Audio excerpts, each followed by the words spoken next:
I am healthy. वो क्या बोलती है फिर वह औरत उसकी फार्मर की वाइफ की मैं ठीक हूँ। शी शाउटेड और चिल्लाने लगती है। आई एम नॉट वीक, मैं कमज़ोर नहीं हूँ। I was lying so that I would not have to do any work. वो बोलती है कि मैं तो झूठ बोल रही थी क्योंकि मुझे कोई काम नहीं करना पड़ेगा, इसीलिए मैं झूठ बोल रही थी, अपनी बीमारी का बहाना मार रही थी, बोलती है। Even through the farmer was shocked, और फार्मर क्या होता है, शॉक्ड हो जाता है उसकी बातों को सुन के। To hear that his wife had been lying on him, laying to him, और वो अपनी वाइफ के बात को सुनता है और शॉक हो जाता है और बोलता है कि ये मेरे से झूठ बोल रही थी। He did not utter a word of recrimination, लेकिन वो ये सब सुन के उसको एक भी शब्द नहीं बोलता है, ना उसके ऊपर कोई आरोप लगाता है। But just went to bed and slept, पर और जाता है और चुपचाप अपने बेड में सो जाता है, लेट जाता है। The farmer's wife sat for a long time with her head in her hands, फिर वो फार्मर की वाइफ क्या करती है कि चुपचाप बैठ जाती है ज़मीन पे और अपने दोनों हाथों को सिर पे रख के सोचने लगती है। जैसे कोई परेशान होता है तो क्या करते हैं, नीचे ज़मीन पे बैठ के हाथ को सिर में रख के सोचने लगते हैं ना, वैसे ये भी सोच रही थी। She had learn a lesson, फिर उसको एक सबक मिला, एक लेसन मिला, अपने लाइफ में एक सबक मिल गया उसको। She realised what a good husband she had because, फिर वह सोचने लगी और रियलाइज़ करने लगी कि उसका हस्बैंड बहुत अच्छा है, बहुत ही अच्छा और बहुत ही समझदार है।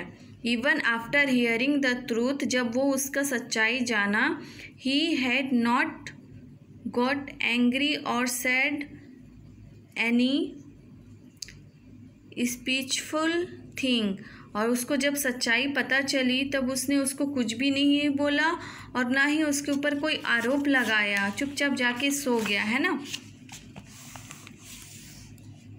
The next morning when the farmer awoke, जब दूसरे दिन सुबह फार्मर सो के उठा तब उसने क्या देखा, he saw that the house was sparkling and his wife, और जब सुबह उठ के देखा तो उसका घर क्या होने लगा था, चमकने लगा था, और उसकी वाइफ क्या कर रही थी, had already prepared a tasty breakfast for him, और सुबह उठ के उसके लिए बहुत टेस्टी क्या बनाई थी, नाश्ता बनाई थी।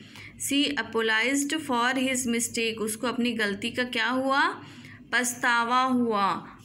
The farmer forgive his wife, फिर अब उस फार्मर ने क्या किया, अपने वाइफ को कुछ नहीं बोला, उसकी गलतियों को जाने दिया। That evening the farmer visit the old women, फिर जब शाम को फार्मर कहीं जा रहा था तो उसकी मुलाकात किससे हुई, वही बूढ़ी औरत से जो उसको दवाई दी थी, है ना। Does your wife need any more medicine, see ask, फिर वह उससे क्या पूछी है फार्मर से कि तुम्हारी वाइफ को और दवाई चाहिए। The farmer smile at her, फिर फार्मर क्या करने लगा, मुस्कुराने लगा। My wife is healthy now, फिर क्या बोला, मेरी वाइफ क्या है, हेल्दी हो गई है, ठीक हो गई है, बोला। Thank you so much for all your help, फिर वो फार्मर उस बूढ़ी औरत को क्या बोलता है, आपने मेरी मदद किया उसके लिए आपको बहुत बहुत धन्यवाद।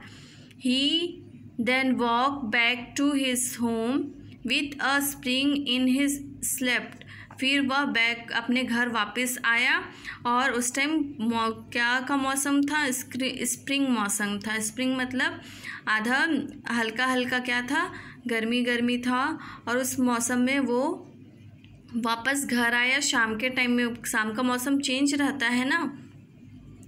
As he come close to the house a delicious smell wafted towards him, और जब वो घर आया तो घर में जैसे ही घुसा तो उसको क्या आने लगा, कुछ शानदार एकदम डिलीशियस फूड, कोई अच्छा सब्जी खाने का, कुछ डिश का स्मेल आने लगा, खुशबू आने लगा। ही वॉक्ड इनटू द जैमलिंग हाउस। फिर जब वो अपने घर आया तो उसके घर में देखा एज ही, और वह जब अपने घर के अंदर घुसा तो उसका घर उसको क्या लगने लगा, एकदम चमकदार और बहुत अच्छा लगने लगा। As he sat at the scrubbed wooden table, और वह वुडन वाले जो टेबल था लकड़ी के जो टेबल था उसमें बैठ गया। द फार्मर थॉट, और वह फार्मर बोलने लगा, that old women is very wish I am glad to meet her. फिर बोलने लगा वो जो बूढ़ी औरत थी वो बहुत अच्छी थी, अच्छा हुआ मैं उससे मिला और बहुत समझदार थी।